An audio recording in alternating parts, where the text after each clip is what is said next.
Yon, so happy birthday once again. So life begins at 40. And sabi nga nila is maraming blessing, mas maraming pagpapala. The more you age is mas marami tayong mga matututunan, and age is just a number. So happy birthday, and please take care of your health because health is wealth. So, yun lang. Happy birthday, Marley Alexa. Happy birthday, happy birthday, happy birthday to you. Happy birthday to you. Happy birthday to you. Happy birthday, and the sun. Hello, good evening po.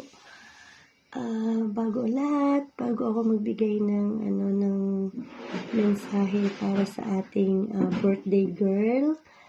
And gusto ko muna siyang pasalamatan dahil unang-una naimbitahan niya ako magbigay ng birthday greetings or mensahe para sa kanyang kaarawan. And also, gusto ko rin magpasalamat sa lahat dahil sa kabaitan niya sa akin. Kahit na hindi pa kami nakikita in person, nandyan siya lagi para sa akin. Pag may kailangan ako, nandyan siya.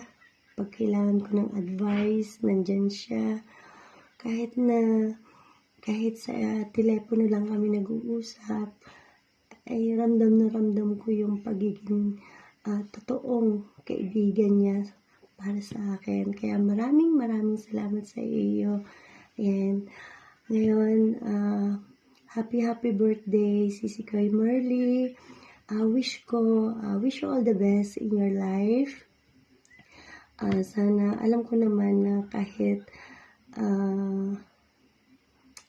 malayo ka sa pamilya mo, alam ko masaya ka kasi kasama mo si Baby Alexa at mabait din yung amo mo, parang pamilya na ang turing sa inyo.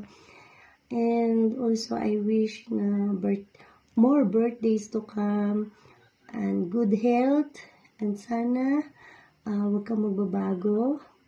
And soon, pag umuwi ako ng Pinas, sigurado yan, makikita-kita tayo ni Nakambal Norvin, and lahat ng mga wakwak.